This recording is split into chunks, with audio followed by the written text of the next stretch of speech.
ስለዚህ እላችኋለሁ ለነፍሳችሁ ለምትበሉትና ለምትጠጡት ነገር አትጨነቁ አለ። ለነፍሳችሁ ለምትበሉትና ለምትጠጡት ነገር አትጨነቁ። ለነፍሳችሁ ምእመናን ልብ በሉ። የምንበላው ለነፍሳችን ነው ለስጋችን ነው? ለስጋችን ነው አይደለም? እና እንደዛ ከሆነ ጌታ ለነፍሳችሁ ለምትበሉት አትጨነቁ ለምን ይለናል? ለነፍሳችሁ የምትበሉ የምንበላው ለስጋችን ነው። ለምን ይመስላችኋል? የሰው ልጅ ቆሞ የሚሄደው ምን ስላለችው ነው? ነፍስ ስላለችው ነው። ነፍስ ደግሞ እንድትኖር የሚያደርጋት ምን ይመስላችኋል? ደም ነው። የሰው ልጅ ደሙ ከሌለ የነፍስ መሳሪያዋ መኖሪያ ከተማዋና ስራ መስሪያዋ ደም ነው። ደም ስታጣ ነፍስ ወጥታ ትሄዳለች። ስለዚህ አእምሮ ራሱ ሰው የሚያስበው ራሱ በምንድን ነው? በደም ነው። ደም ከሌለ ጭንቅላት ማሰብ አይችልም። ሰው የሚያስበው ደም ሲኖረው ነው። የሚያስበው ደም ሲኖረው ነው። በጭንቅላቱ ጭንቅላት ደግሞ ወይም አእምሮ ነፍስ ሐሳቧን የምታመርትበት እና የምትገልጽበት የሐሳብ ከተማዋ አእምሮ ነው። ነፍስ እንድትኖር የሚያደርጋት ደግሞ ደም ነው። ደምን ደግሞ እንዲገኝ የሚያደርገው ምግብ ነው። ስለዚህ ለነፍሳችሁ ለምትበሉት ያለበት ምክንያት ነፍስ በደም ምክንያት ስለምትኖር ነፍሳችሁ ከስጋችሁ ጋር እንድትኖር የሚያደርጋትን ስጋችሁ ደግሞ በነፍሳችሁ ምክንያት እንዲንቀሳቀስ የሚያደርገውን ምግብ ሐሳብ አድርጋችሁ አትጨነቁ አለ። ለምንድን ነው የማንጨነቀው? ካልበላን ደም የለም።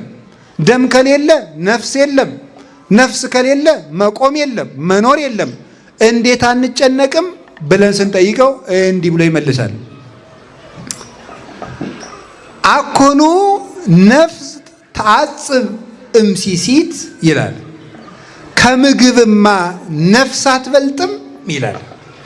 ከምግብማ ነፍስ አትበልጥም ምን ማለቱ ነው? አዲያ ጌታ ለምትበሉት አትጨነቁ ብሎ ሲያበቃ እንዴ ማንጨነቅ ስንለው እንዴ ከምግብማ ነፍስ አትበልጥም ማለ እና ብትበልጥሳ መብለጥና ማነሷ ሳይሆን ዋናው ነገር ምግብ የለም ነው። ለምን አንጨነቅም? እና ምን ማለቱ ይመስላችኋል? ከምግብማ ነፍስ አትበልጥም አለ። ይኸውላችሁ ምግብ ነፍስ እንድትኖር የሚያደርጋት ደም የሚመረትበትን ምግብ ለናንተ ከመስጠት ነፍስን መፍጠር አይበልጥም ወይ ማለቱ ነበረ። ነፍስን መፍጠር ይበልጣል ወይስ እንጀራን መስጠት ነው? እንጀራን ከመስጠትማ ነፍስ መፍጠር አይበልጥም? እንጀራን እኮ ዘመድም ይሰጣል፣ ባድም ይሰጣል፣ ጓደኛም ይሰጣል፣ ሰርተው ያገኙታል። ነፍስን ሰርቶ የሚሰጥ ጓደኛም ባልንጀራም ዘመድም የለም። ነፍስን ሰርቶ የሚያገኛት ባለሙያም ሊቅም የለም። እንግዲህ ባለሙያዎች የዓለም ጠበብቶችና ሳይንቲስቶች ሁሉ ብዙ ትልልቅ ነገር ሰርተዋል። በባህር ውስጥ የሚሄድ መርከብ ሰርተዋል። መንኮራኩር ሰርተው ጨረቃን አይተን መጥተናል ብለዋል። እኛ ላየንም ዙሮ አይተናል ብለዋል። ማርስ ላይም ቤት ልንሰራ ነው ብለዋል። ተሰርቶ የሚዞር የሳተላይት ቤትም አለ። ታውቃላችሁ? የሳተላይት ቤት ስሰማ ነው ቤቱ ተሰርቶ በዚህ ላይ እየዞረ ማለት ነው። በዚህ አላያችሁትም? እንደዚህ አይነት ቤት አለ አሉ ነው እንግዲህ።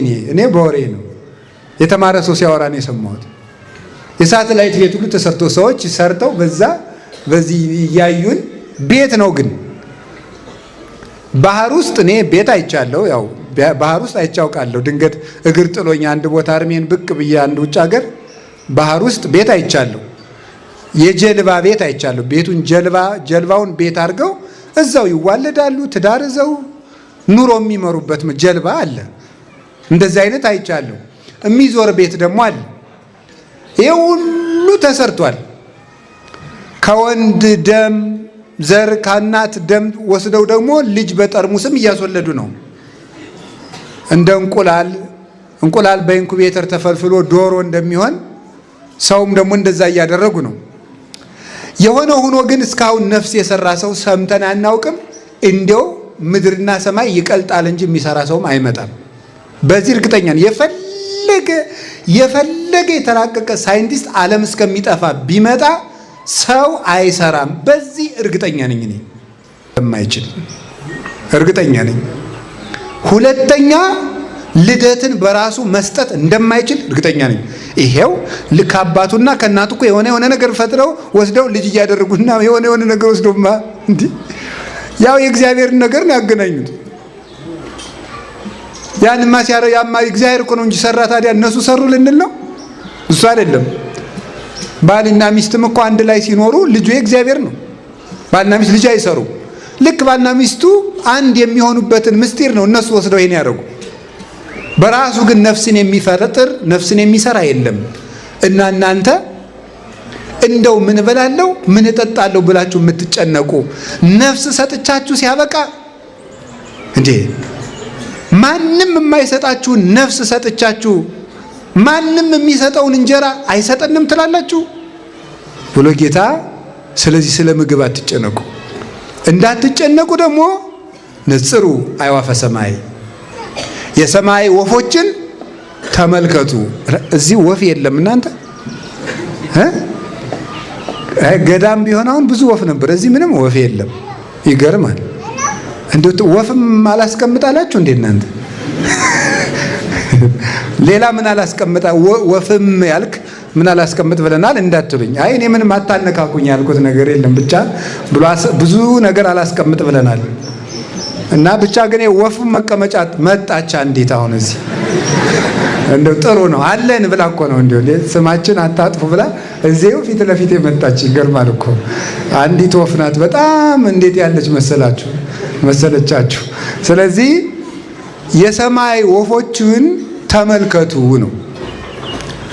የሰማይ ወፎችን ስንመለከት ተመልክተን ምናደ እለ ኢይዘርኡ ወያአርሩ ወያስተጋብኡ ውስተ አብያት፣ የማይዘሩ የማያጭዱ በጎተራ የማይሰበስቡ ድልብ የሌላቸው እንደዚህ ዘመድ ደግሞ አካውንት የሌላቸው የሚያጠራቅሙበት ባንክ የሌላቸው ጓሮ የሌላቸው ወይም የንግድ ማዕከል የሌላቸው እስቲ ወፎችን ተመልከቱ።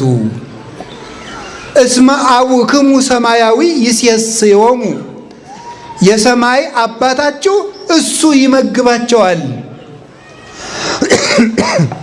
ቁጭ ብሎ ግን አየ ሊቃውንቱ ምን ይላሉ መሰላችሁ? የኢትዮጵያ ኦርቶዶክስ ተዋሕዶ ቤተክርስቲያን ሰነፍ ታደርጋለች ይላሉ አንዳንድ ሰዎች። እንዴት ሲባሉ የሰማይ ወፎችን ተመልከቱ ትላለችና ስንፍናን አስተምራለች። እንደው እኮ አይደረስ ነው ሊበሏት ያማራቸውን ወፍ ጅግራ ናት ይሏታል አሉ። እንዴ እለ ኢይዘርኡ አለ እንጂ እለ ኢይሰርሩ አላለም ይላሉ ሊቃውንቱ። የማይዘሩ ወፎችን አለ እንጂ የማይበሩ ወፎችን አላለም ይላሉ። መብረር ምንድነው? ስራ በሉ። መብረር ምንድነው? አዎ እየሰራችሁ አልሳካ ካለ አትጨነቅለት። አንተ ድከም፣ ስራ። እግርህን እጅ ምንድነው? አንድ ፈላስፋ ብሎ የተናገረው ምንድነው? ዛሬ እንደሚሞት ተዘጋጅ፣ ዘላለም እንደሚኖር ስራ ነው አይደል ያለው? ስትሰራ የዘላለም ነዋሪ መስለን ስራ፣ እማትሞት መስለ ስራ፣ ሌት ተቀን ስራ። ንስሐ ስትገባ ደግሞ ዛሬ የምትሞት መስለ ዛሬውኑ ተዘጋጅ፣ ተጨርስ። ዛሬ እንደሚሞት ተዘጋጅ፣ ዘላለም እንደሚኖር ስራ። ስንሰራ ሌት ተቀን ነው። እግዚአብሔር እስቲ መቼ ነው የሚሰራ? እስኪ ነው ሰኞ፣ እሑድ፣ ለሰኞ፣ አመሯ ማክሰኞ። እግዚአብሔር መቼ ይሰራል? እስኪ ንገሩኝ። ሁልጊዜ ይሰራል። ሐሙስ ስራ ቢያቆም እኮ ሐሙስ ልም ብለን አለቅን ማለት ነው። አስባችሁታል? እግዚአብሔር የዓመት እረፍት ቢወጣ እንኳን እረፍት ወጥቶ እናቴ አብሮን እያለም ሊፈጁን ነው። እነማን? እኔ ማንንም አላልኩም። በቃ ሊፈጁን ያሰቡ ሰዎች እየፈጁን ነው በእውነት ማለት ነው። ሊፈጁን ያሰቡ ሰዎች እግዚአብሔር አብሮን ሶባ እኮ እግዚአብሔር ምስሌነ ይብል እስራኤል ሶባ እኮ እግዚአብሔር ምስሌነ። እስራኤል እንዲህ ይላል፣ እግዚአብሔር ከኛ ጋር ባይሆን ኑሮ አሐዝብ ሕያዋኒነ እሙጡነ በሕይወተ ሥጋ ሳለን በዋጡን ነበረ ይላል። እግዚአብሔር ከኛ ጋር ባይሆን ኖሮ እግዚአብሔር መቼ ስርዓት ፈቶ ያውቅ? ለሰከንድ የለም። አቡዬ እስከ ይዜ ይገብር ዋነ ይገብር ከማሁ አለ ጌታ። አባቴ አብ እስከ ዛሬ ይሰራል፣ ቅዳሜም እሁድም ሰኞም ማክሰኞም ረቡዕም ሐሙስም ዓርብም እኔም እስከ ዛሬ ይሰራለሁ ይላል። እግዚአብሔር ሁል ጊዜ ይሰራል። እኛ አሁን በዓል ነው ብለን ባረፍንበት እግዚአብሔር እኛን በመጠበቅ እየሰራ ነው። እኛን የእኛን እስትንፋስ ይጠብቃል። እኛ ተኝተን እሱ ይጠብቃል። ኖላዊ ትጉህ ዘይነውም የማያንቀላፋው እረኛችን ስንተኛ ይጠብቃል፣ ስንተኛም ይሰራል፣ ስንቆምም ይሰራል። እግዚአብሔር ሁል ጊዜ ይሰራል። የእግዚአብሔር ልጆች ደግሞ ሁል ጊዜ ይሰራሉ። በበዓልም እንስራ እንዳትሉ ደግሞ ትምህርቱን እንዳትገለብጡት። እሁድም እንግዲህ ስቆፍሩ እያልኩ እንዳይመስላችሁ። የበዓል ስራ ደግሞ ሌላ አለ፣ ለነፍስ ይሰራል። ስለዚህ ዝም ብሎ ቁጭ ብሎ የሰማይ ወፎችን ብትል ምንም የምግብ ወፍ የለም። የሰማይ ወፎችን ቁጭ ብለ እየሰሩ ነው። እየሰራችሁ ተማሩ፣ አንብቡ። ቢያንስ ካሁን ቀደም እኔ ተናግሬ ያውቃለሁ። ቢያንስ እንደው ለምን አታነቡም ዘመዶች? ተመርቃችሁ እሺ ስራ አላገኛችሁም፣ እሺ ስራ የለም። አሁን መከራ በዝቷል። ጦርነት አለ፣ ሞት አለ። ሀብታምም ድሃም መኖሪያ አጥቷል ዛሬ። አረ እንደዚያ ከሆነ ስራም ካጣችሁ ቢያንስ ለምን ግን አታነቡም? ባለፈው የደገምኩትን አንድ ታሪክ ልንገራችሁ። አንድ ሊቀ ጳጳስ አንዱን ልጄ ለምን አትማርም አሉት። ምን እየበላው ልማር አባቴ አላቸው። ስትደነቁር ምን እየበላህ የምትደነቁር አሉት። እውነቴን እኮ ነው ማለት ነውና እንዲህ ምን እየበላህ ደነቆርክ? እየበላህ ከደነቆርክ እየበላህ ለምን አታል? እስቲ እንደው ዝም ብላችሁ ቢያንስ ብታነቡ ምን ይጎዳችኋል? እንደው ምን ይጎዳችኋል? ብታነቡ እኮ ያ ንባብ ራሱ ስራ ይሆናችሁ ነበር። አታነቡም። ለነገሩ እኔ ባህር ዳር ስንት ላይብረሪ እንዳለ አላውቅም። ላይብረሪ ያለ ትልልቅ ላይብረሪ አለ። ይኖራል። እንደው የኢትዮጵያ ከተሞች ያለ አቅማቸው መጠጥ ቤት ነው የሚያበዙት። መጠጥ ቤት ያለ መጠናቸው ማለት ነው። ምናምን ሀውስ የሚባለው በየስፍራው ያለ እንጂ ላይብረሪ እስቲ እንደው በሞቴ ትናንትና እንደው በእግራችሁ ጀብ ስትሉ ላይብረሪ የሚል ጽሑፍ ያየ አለ? አገር ሲጠፋ እኮ እንዲህ እያለን የሚጠፋ እኮ መጠጥ የሚል እኔ በ10 ሜትር ራዲየስ አገኛለሁ፣ መጠጥ ቤት አገኛለሁ።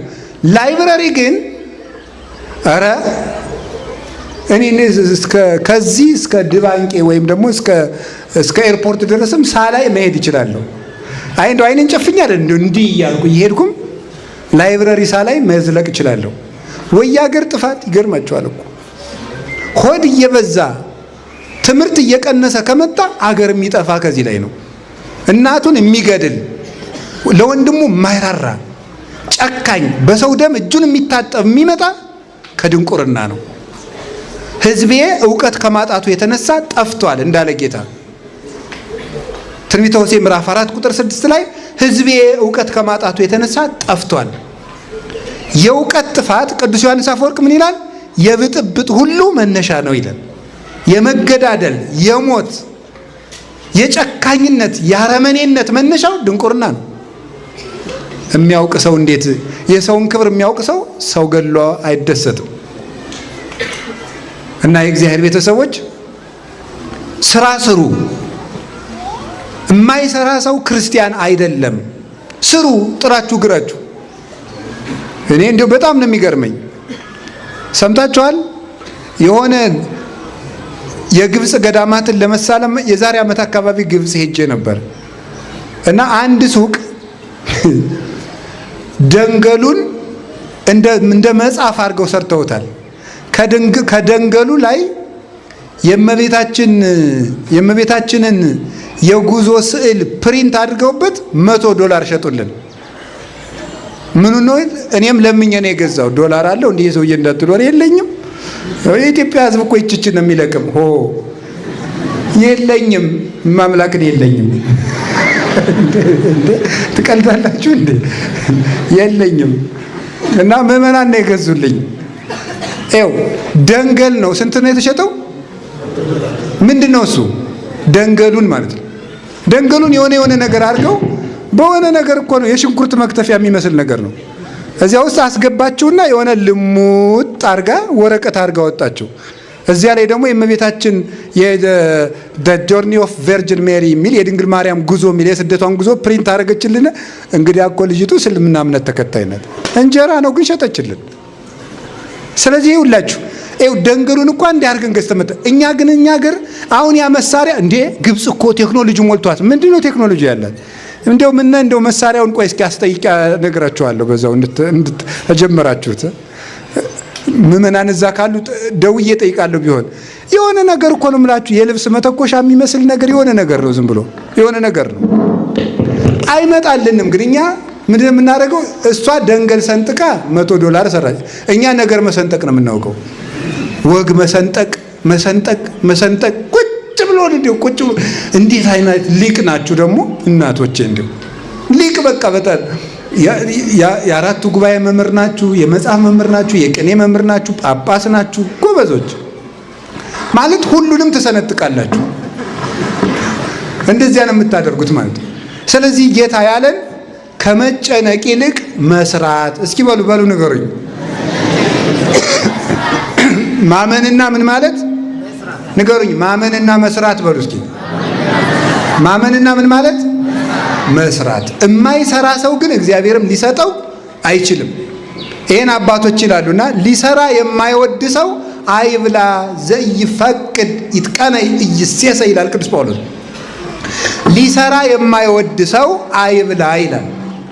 ልብ በሉ፣ የማይሰራ አይብላ አላለም። ምንድነው ያለ? ሊሰራ የማይወድ ነው። የማይሰራ አይብላ አላለም። ሊሰራ የማይወድ ነው ያለው። የማይሰራ አይብላ ቢል ሕፃናት ይሰራሉ? አይሰሩም። ስለዚህ ላይበሉ ነው ማለት ነው። መስራት የማይችሉ ከልጆቻቸው ጡረታ የገቡ ሽማግሌዎች አሉ። መስራት አይችሉም። እነሱ አይብሉ ሊመጣ ነው። የታመሙ ሰዎች መስራት አይችሉም። እነሱ አይብሉ እንዳይል ምን አለ? ሊሰራ የማይወድ ማለት መስራት እየቻለ የማይሰራ ሰው አይብላ። የሁላችሁ ሳሰሩ አትብሉ። ቁጭ ብላችሁ የቤተሰብ እንጀራ አትብሉ። የሆነ ነገር አርጉ ባካችሁ። አንድ መጽሐፍ መነኮሳት ምን ይላል መሰለህ? እንደው ቁጭ ከምትል እንዳትስቁብን፣ እንደው ቁጭ ከምትል ቢያንስ ተንቀሳቅሰሽ እንትን ሸንተና ይላል። እንደው ቁጭ ከምትል ይሻላል ነው። እንደው ይሻላል። በዚያው ስራ እንድትማር እኮ ነው። ቁጭ ከምትል ምን ይላል? ቢያንስ ተንቀሳቀስ። ቤትህም ውስጥ እንደው እንደዚህ ያል እንደው ተንቀሳቀስ፣ ቢያንስ ተንቀሳቀስ እንደዚህ ይበል። እንደው ቁጭ ብላችሁ አንዳንዶቻችሁ ደግሞ ከሰው ሱቅ ዳችሁ ቁጭ ብላችሁ ወሬ ስትሉ ያላፊ አግዳሚውን እግር ስትቆጥሩ ትትውላላችሁ። ከስራ ፈትነታችን የተነሳ ብዙ ባለሱቆች ያለ ስራ መቆም ክልክል ነው የሚለጥፈዋል። እንዴ በጣም እኮ ነው የሚገርማችሁ። ይሄ እኮ መሳቂያነት ነው። አገሪቱን የሥራ ፈታ ሀገር ማድረግ እኮ ነው ደግነቱ። ፈረንጆቹ አማርኛ አያነቡም እንጂ ያለ ስራ መቆም ክልክል ነው ማለት እዚህ ሀገር ያለ ስራ ይቆማል እንዲሉ ነው የምናደርገው እኮ። ስለዚህ እንደው ተንቀሳቀሱ፣ የሆነች ነገር ጀምሩ። ቅዱስ ሚካኤል ባርክልኝ ይላል። አንድ ሰውዬ መጣና ቅዱስ ሚካኤል ምኑን ነው የምባርክልህ አለው። ወይ አትክልት የለም ወይ ዶሮ አላረባ፣ እንደው ምኑን ነው የማባርክልህ? ሰው እኮ ዶሮ ገዝቶ ዶሮዬን ባርክልኝ፣ አትክልት ተክሎ አትክልቷን ባርክልኝ፣ መጽሐፍ አንብቦ ጭንቅላቴን ባርክልኝ ይባላል። እንዲሁ ተኝቶ ባርክልኝ አለ። ነውር እኮ ነው ይሄ፣ ነውር ነው። ስለዚህ እንዲሁ ስሩ፣ አይዟችሁ። እና ደግሞ ከዛ በኋላ እየሰራችሁ ካጣችሁስ አትጨነቋ እንዴ። የግድ እኮ ሀብታም ልንሆን አልተፈጠርንም፣ ልናጣም ጭምር እኮ ተፈጥረናል እንዴ። ድህነት ቅድስና አይደለም እንጂ ኃጢአትም እኮ ድግና አይደለም። ድሃ መሆንም እኮ ይቻላል ካልተሳካ። ለምንስ ድሃ አንሆንም? መድኃኔዓለም እኮ ድሃ ነው። በስጋው በዚህ ዓለም ሲኖር ድሃ ነበር። ምንድነው ያለም? ለቆናጽል ግበብ ቦሙ ወለአዕዋፈ ሰማይኒ ምጽላል ቦሙ ለወልደ እጓለ እመሕያውሰ አልወቱ ሀበ ያሰምግ ርእሶ። ለቀበሮዎች ጉድጓድ አላቸው፣ ለወፎቹም ጎጆ አላቸው። ለክርስቶስ ግን ራሱን የሚያስጠጋበት ምንም የለውም ማለት። የሰማይና ምድር ጌታ 33 ዓመት በምድር ሲኖር አንዲት ጎጆ የለችው። የአምላክ እናት ድንግል ማርያም የሕይወት እንጀራን አዝላ ለልጇ የምታበላው ቁረሽ እንጀራ አልነበራትም። ውሃ ለምናለች። ለምን ትጨነቃላችሁ? ጌታ ሆይ መቼ ነው የምታሳካልኝ? መቼ ነው የራሴ ጎጆ የሚኖረኝ? የራሴ መጠለያ የሚኖረኝ? አከራዮቼ እኮ ጭቅጭቀው ገደሉኝ።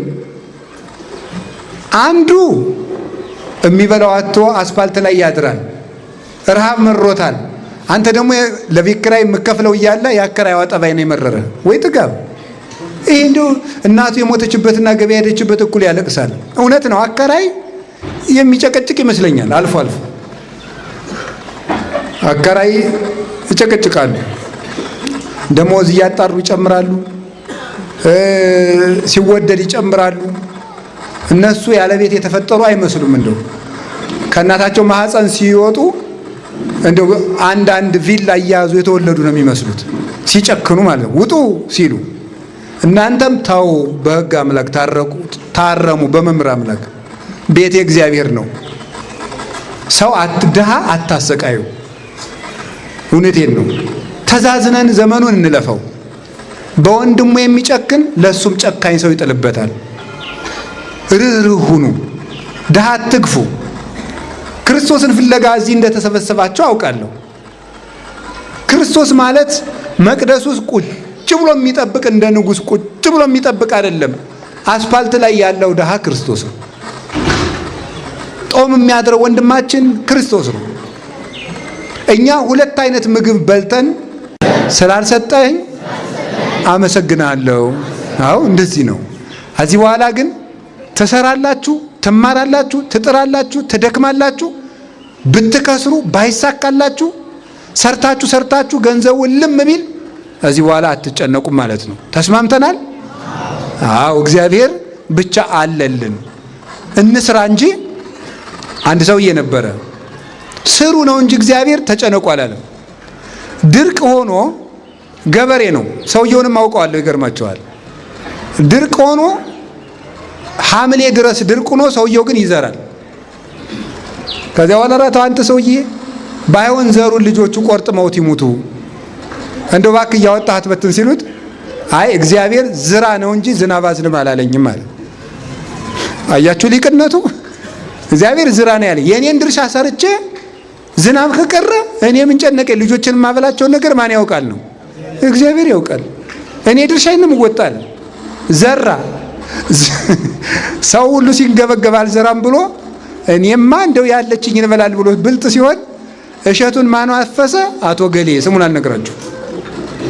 እሱ እሸቱን ለልጆቹ ቆርጦ አበላ፣ አዝመራውን አጭዶ ልጆቹን መገበ። እግዚአብሔር ዝራ እንጂ አዝንም አላለኝም ያለ እውነቱን ነው። እግዚአብሔር ስሩ ነው እንጂ ተጨነቁ አላለም። እና አትጨነቁ። እኔ ከማን በልጬ ነው? አብርሃም በድንኳን እኮ ነው የኖረ። ጌታዬ ወይ የዚህን ያህል ምን በድዬ ነው ጥሩ ስራ ማሰራኝ? ህይወቴ በመባከን አለቀ፣ ለምን አታሳካልኝም? የብዙ ምዕመናን ጥያቄ ነው። አብርሃም እድሜ ልኩን በድንኳን አይደል እንዴ የኖረ? እኛስ ከአብርሃም እንበልጣለን? ይስሐቅ በድንኳን ነው የኖረ።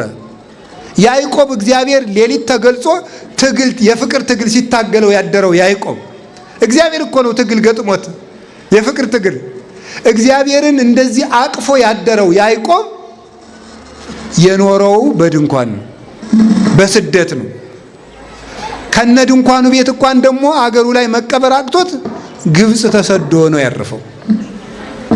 ምን አለ ቅዱስ ዳዊት ለዚህ እኮ ነው ነግዶ ፈላሲ አነ ከመኩሉ አበውዬ፣ እኔ እንደ አባቶቼ እንግዳ ነኝ። እስኪ በሉ ሁላችሁ እኔ እንደ አባቶቼ በሉ።